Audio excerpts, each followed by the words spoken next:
Tėvams apie vaikus. Laidą Tėvams apie vaikus pristato Medijų rėmimo fondas. Eterija laida Tėvams apie vaikus, su jumis sveikinuosi aš, jos vedėja Jūratė Samušytė. O taip pat šiandien su manimi studijoje yra Anima psichologija, klinikos įkūrėja, medicinos psichologė, psichoterapeutė Viktorija Bartkutė-Višniauskienė. Labą dieną. Sveiki. Ir Adelė. Sveiki.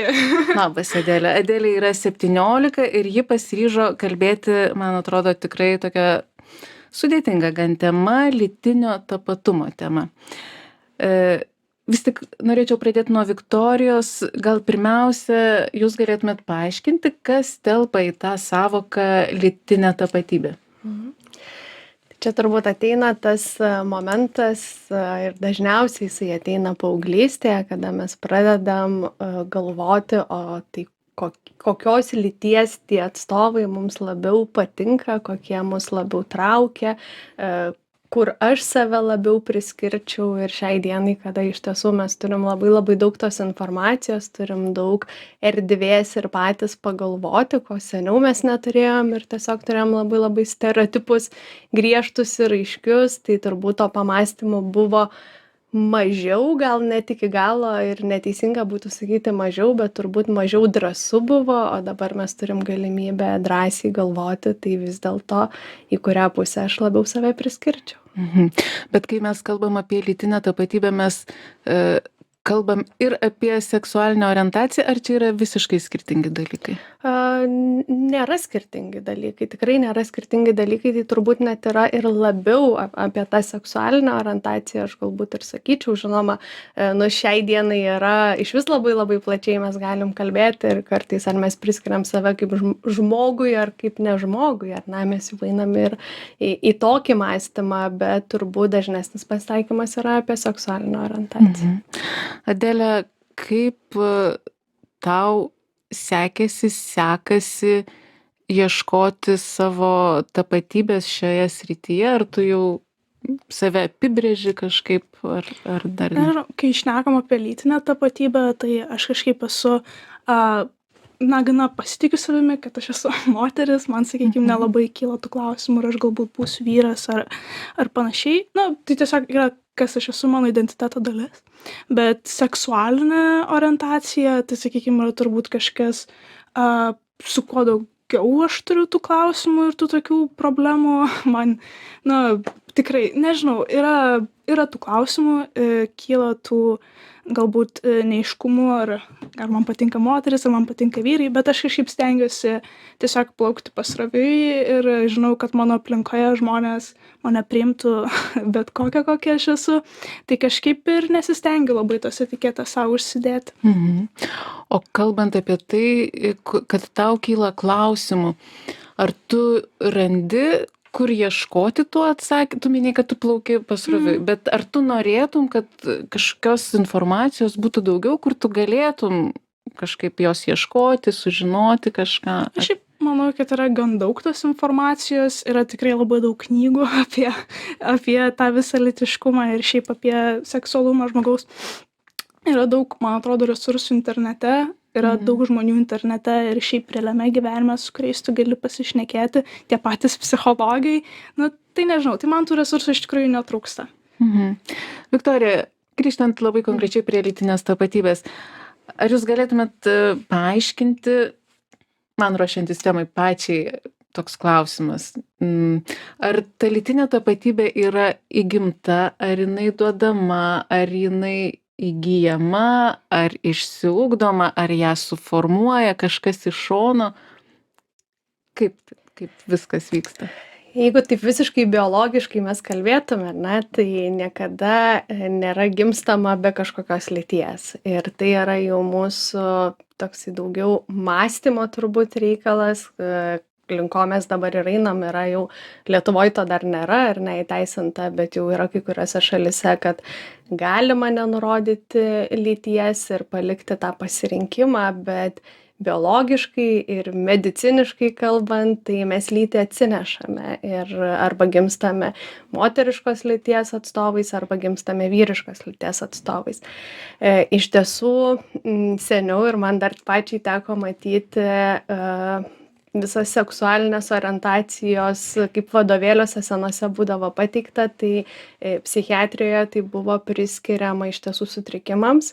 Dabar to nebėra ir dabar naujose vadovėliuose visa tai yra ištrinta, nes mes tiesiog turim kitokį požiūrį, bet iš esmės tai turbūt labai keitėsi ir per tos žmonės, kurie pradėjo daugiau kalbėti apie tai, nes seniau turbūt, manau, kad tai tikrai būdavo, bet niekada niekas nekalbėdavo, nes tai būdavo skaitoma visiška nenorma, bet visumoje tame yra turbūt tam tikras hormonų kažkoksai disbalansas, bent jau aš taip pati manau, kad mūsų gamtoje, taip yra sutverta, kad ta lytis iš esmės mums duoda galimybę daugintis, tai yra tiesiog visiška fiziologija ir niekada vienos lyties atstovai negali jie turėti fiziškai vaikų, taip, galbūt ateityje ir medicina tikrai žengia labai labai į priekį, galbūt tai bus galima padaryti, bet tame turės labai stipriai įsikišti medicina. Natūraliai, taip nėra. Ir kada tas potraukis atsiranda kažkoks kitoksai, tai vadinasi, kažkas mumise vyksta kitaip.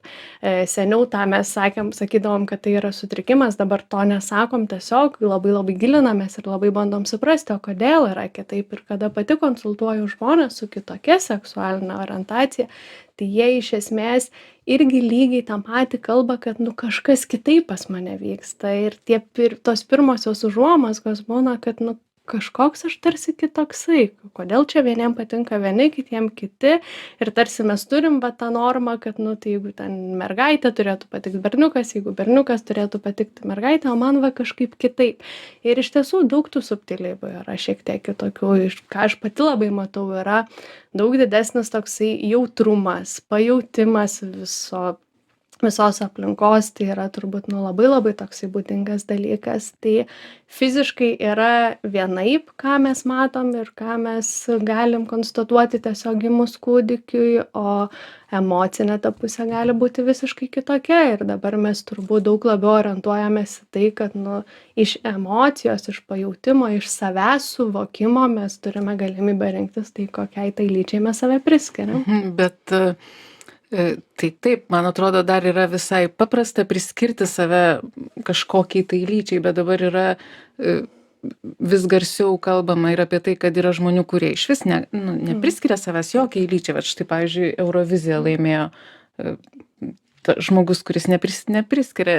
Adele, ar po Eurovizijos konkurso jūs su bendraamžiais aptarėt, kas laimėjo, kas tai per žmogus, ar buvo ten už, prieš kažką? Aš bent jau negirdėjau labai kažkaip. Aš žinojau prieš tai, kad tas laimėtojas Nemo, kad jisai nepriskiria savęs jokiai lyčiai, kadangi iš internete daug domėjausi Eurovizijoje kažkaip ir man ta daina patiko, tai apie tą atlikėją sužinojau daugiau, bet nežinau, tarp mano bendramžių tarpe jau tas nepriskirimo savęs jokiai lyčiai klausimas, kaip ir, man atrodo, gana aiškus yra gan nemažai šiaip tokių žmonių, kurie stengiasi išlikti neutralūs lyties klausimų ir nežinau, kažkaip man atrodo, mano kartoje vis mažiau tos kažkokios socialinės normos tarp lyčių yra matomos. Viktorija, o kokie vyksta iš psichologinės pusės, kokie vyksta procesai, kai žmogus tos tapatybės ieško? Ar kaip jūs minėjot, jisai gimsta jau turėdamas lytį, bet kas nutinka, jeigu jisai sugalvoja, nepriskirti savęs tai lyčiai, kuri yra jo įrašyta gimimo liudijime?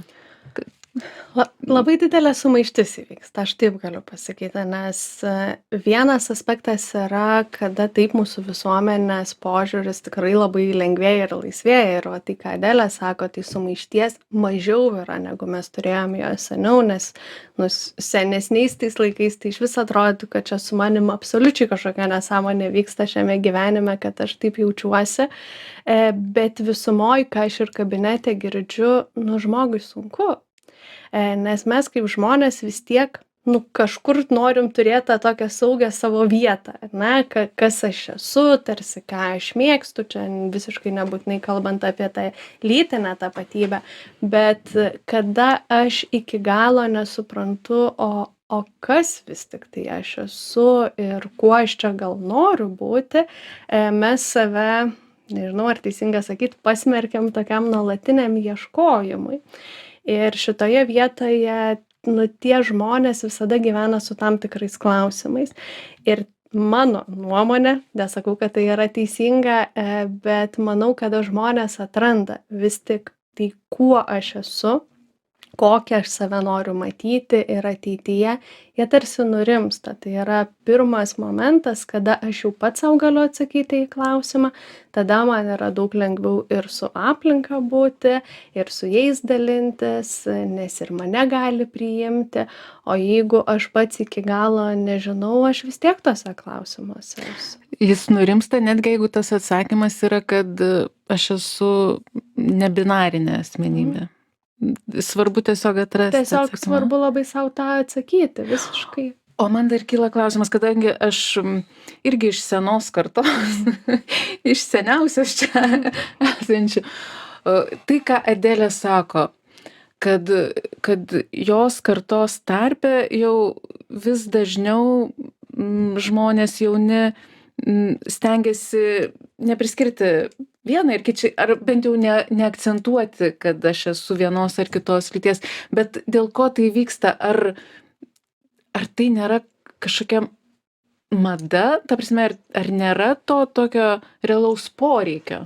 Aš manau, kad tiesiog nėra tokio realaus poreikio. Kaip, sakykim, seniau, jeigu tavo gyvenimas ir buvo nuspręstas pagal tai, kokios lyties atstovas tu esi, ne, ar tu esi moteris, ar tu esi vyras, kokios tavo teisės ar panašiai. Tai dabar, sakykim, to tiesiog nėra ir man atrodo, kad tas tiesiog poreikis akcentuoti savo lytis į paprasčiausiai nyksta. Mhm.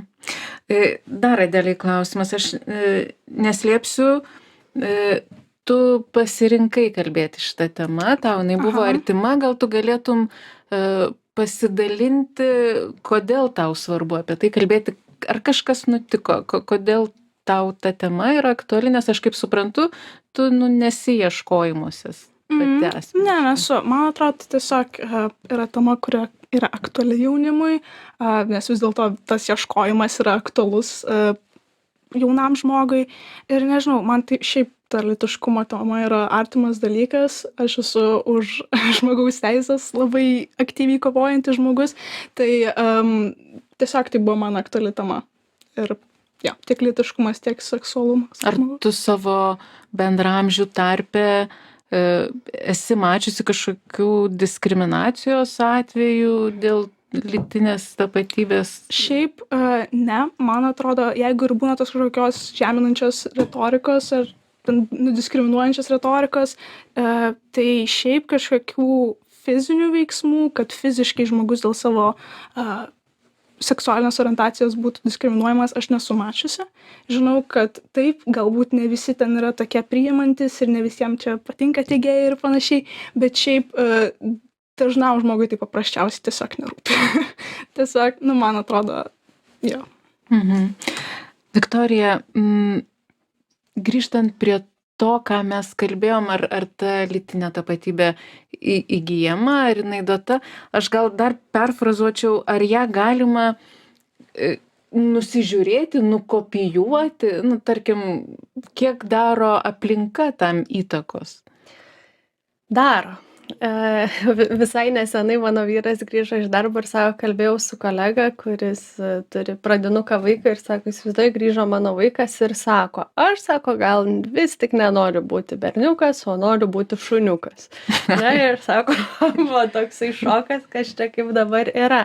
Tai iš tiesų yra tos dvi pusės turbūt kaip ir kiekvienoje temoje. Kuo mes daugiau kalbam, kuo atviriau kalbam, tuo mes labiau priemam įvairių žmonės, pačius įvairiausius ir visokius. Iš kitos pusės mes labai atveriam erdvę, dar daug galvoti, analizuoti, bandyti suprasti, o kas aš, kaip aš, koks aš čia galiu ir noriu būti. Ir ypatingai jauname amžiuje mes negebam iki galo susitelkti į save ir suvokti, kas čia kur manyje vyksta. Ir tuo metu mes tiesiog labai remiamės aplinką, ar ne? Kada gimsta vaikas, nu jis visiškai, kaip aš sakau, baltas popieriaus lapas.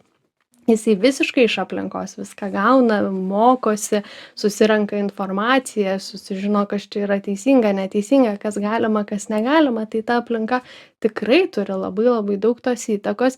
Ir va čia yra labai svarbus momentas, jau turbūt atėjus tai lytiniai brandai, aš turbūt apie tai labiau pradėčiau galvoti, tada realiai pradėti žiūrėti į vaiko pasisakymus, į vaiko pamąstymus, net nebe vaiko, o paauglio, nes tai tikrai gali būti realesnis variantas. Kada vaikas yra dar toks jau vaikas, tai tikrai turbūt daugiausiai informacijos ir ateina iš aplinkos ir pradedu galvoti, o gal aš noriu būti toks, o gal toks, taip pat kaip tą Euroviziją pažiūrėjus, tai gal aš irgi noriu neturėti tos lyties, ane, ir būti kažkas. Tai tiesiog tai yra idėja, tai tikrai tėvam norisi pasakyti, kad nereikia išsigąsti, nes tai yra tiesiog mintis, o jau vaikui bręstant, atėjus lytiniai brandai, tada mes galime rimčiau ir apie tai kalbėti.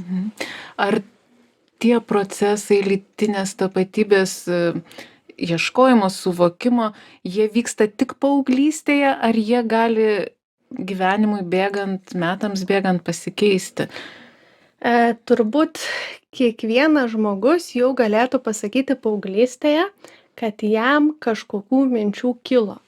Nebūtinai jisai tuo metu nusprendė, kad aš dabar būsiu toksai, arba man patiks tas, arba patiks tas, nes tame vėlgi labai aplinkos įtaka gali būti didelė, bet tada, kada mes jau visiškai suaugam, suprantam, kad esam tikrai brandus tie savarankiški žmonės, tai būna, kad tai pasikeičia, taip išorėje atrodo, bet tikriausiai nepasikeičia, o tiesiog mes išdrįstame būti tokie, kokie iš tiesų esame, o anksčiau tiesiog nedrįsame. Adele, o kokia yra tavo nuomonė? Tu minėjai, kad šita tema, kaip ir su bendraamžiais, lyg ir viskas aišku, labai jūs neakcentuojat, bet tavo nuomonė, ar turėtų imtis, pavyzdžiui, mokykla, švietimo sistema, daugiau iniciatyvos į savo rankas ir kažkokiu būdu pateikti daugiau informacijos apie tai, kad paaugliai, kuriems sunkiau surasti tą savo identitetą. Jo, tai aš tikrai suprantu, kad ne visada paaugliams ar vaikams yra patogu šnekėti tokiam temom su savo tėvais, ypatingai jeigu tavo tėvai nėra saugi aplinka tau, tai aš manau, kad mokykla turėtų būti ta saugi aplinka ir galbūt, kai kalbame apie lytiškumo pamoką, šiaip jų nėra labai daug, jos nėra kažkokios ten labai crazy, bet aš manau, kad taip apie tuos, sakykime, homoseksualius santykius turėtų būti užsimenama. O apie ką yra pas jūs, pavyzdžiui, konkrečiai? Aš neturiu tokios pamokos. Jo, aš tokios pamokos neturiu. Buvo, kaip išnekama apie tą seksą per biologijos pamoką, bet tai nėra aiškinama, kaip viskas vyksta ir panašiai, todėl tas seksas po to ir tampa toks nesaugus ir tabų topikas, sakykime. Viktorija, kaip jūs manot, ar tai turėtų būti palikta pačių paauglių reikalų ir jie jau tarpusavį išsiaiškins arba interneto pagalba, ar vis tik tėvai ar mokykla turėtų kažkaip kištis ir formuoti tą nuomonę, ar bent jau pateikti galimybės informacijos? Aš manau, kad turėtų būti. Nežinau galiausiai, kaip čia baigėsi su visu to lytiškumo pamoka, kuri čia buvo labai garsiai skambėjo, ar ne, bet kažkaip labai, man atrodo, nutilo, tai gal ir nunyko. Bet šitoj vietoje mes turėtume tiesiog turbūt duoti tokius pagrindus, kad apskritai tai yra normalu. maždaug nuo kada tai yra normalu ir aiškinti būtent apie visas ir tas pačias apsisaugojimo priemones. Na, tame yra daugybė ir ligų, ir įvairių pasiekmių, ir nėštumo galimybių, kurioms dar nėra iki galo pasiruošta. Tai šitoj vietoj, kada mes paliekam, tai tarsi kažkokia tabu ir lieka jau daugiau mokiniam, jauniem žmonėm, kurie jau šiai dienai tikrai yra gerokai atviresni, va tai ką ir sako Adelė, pas mus viskas okei ir apie lytinį tapatumą kalbėtis ir mes galim būti kokie tik tai norim, bet tarsi tie suaugę gaunasi labai didelioje atskirtyje, nes Taip. jiems dar nėra tai taip natūralu ir taip lengva, ar ne? Ir tada dėl to, kad man nėra lengva, nežinau kaip čia prieiti, nežinau kaip čia ką pasakyti, man tame yra nepatogu, tai gal geriau aš nieko ir nesakysiu. Nors iš esmės tai yra normalus žmogaus gyvenimas, normalūs dalykai, su kuriais mes visi susidurėme, tai kuo mes lengviau ir paprasčiau apie tai kalbėsimės, kad tai yra tiesiog normalu, kas vyksta, kada turi vykti ir tikrai mano galva tai yra be galo svarbu išaiškinti jauniem žmonėm, kad tame neturi būti jokios prievartos ar kažkokio tais bandymo kažkam įtikti, patikti ir paminti visiškai savo poreikius, kas tikrai labai dažnai įvyksta ir jau po daugelio metų kaip ir terapija ateina žmonės ir sako, žinai, mano tas pirmas kartas buvo visai ne toks, kokio aš jo norėjau ir gal visai ne su to žmogumi, su kuriuo aš norėjau, tai buvo dėl to, kad, tai va, čia draugės ar draugai jau tai daro ir man reikia eiti ir lygiai tą patį daryti. Tai kuo mes daugiau apie tai kalbėsimės, kad pirmiausia reikia išgirsti save ir iš tiesų tai neturi būti kažkas, ką aš turiu duoti, kad mane mėgtų, tai tuo iš tiesų bus mažiau pasiekmių visokiausių, tai tikrai turim kalbėti. Adelė, ir paskutinis klausimas tau, ką tu patartum savo bendramžiui, kuris jaučia, kad jo lytinė tapatybė, tarkim, netitinka tų socialinių normų ir jisai blogai jaučiasi? Bandyti ieškoti bendraminčių turbūt ir žmonių, su kuriais tu gali pasišnekėti apie tai. Taip pat, kad tau nereikia žinoti tai, kas tu esi būtent dabar šią akimirką ir kad tai gali būti klausimas, kuris tu išliks visą gyvenimą, tiesiog nebūtinai reikia jį atsakyti. Viktorija, ar apibendrintumėt mūsų temą kažkaip? Turbūt šitoj vietai labai norisi tą ir akcentuoti labiau suaugusiems žmonėm, kadangi tikrai didesnė dalis suaugusių žmonių turi kažkokius stereotipus ir žinojimą, kokiam etape kas kur turi būti, o jaunose žmonėse tikrai mes jau labai matom tą tendenciją, kad pirmiausia pasibaigiama mokykla, tada galbūt kažkokie laisvi metai, tada galvojama, ar aš kažkur noriu studijuoti, nenoriu studijuoti, visiškai prioritetai šiai dienai yra kiti ir kas liečia jau visą tą romantinį santykį, jisai tikrai tapo gerokai vėlyvesnis negu būdavo anksčiau, tai lygiai taip pat ir pasirinkimas savo partnerio, partnerės, kas tai bus, jisai irgi gali ateiti vėliau ir va tai, ką sako Adelė, kad nebūtina jau būnant 12 metų ir iš tikro žinoti, nes o gal aš ir nežinau, o gal man kažkada kažkas pasikeis, tai tiesiog nusimti tą spaudimą, nesigąsdinti ir tiem suaugusiam, o kasgi kaip čia bus, nes bus taip, kaip turi būti. Kai jūs sakot, atrodo lengva, bet įsivaizduoju jauniems žmonėm, oi kaip nelengva, čia nusiimti viską nuo savęs. Bet palinkėkim jauniems žmonėms stiprybės šio klausimu. Ir mūsų laikas išseko, aš priminsiu, kad su mumis buvo Anima psichologija klinikos įkūrėja, medicinos psichologija, psichoterapeutė Viktorija Bartkutė Višniauskienė. Ačiū Jums ir labai ačiū Adelei, kad pakalbėjai tokią nelengvą temą, man atrodo. Dėkui. Iki. Tėvams apie vaikus. Laidą Tėvams apie vaikus pristato Medijų rėmimo fondas.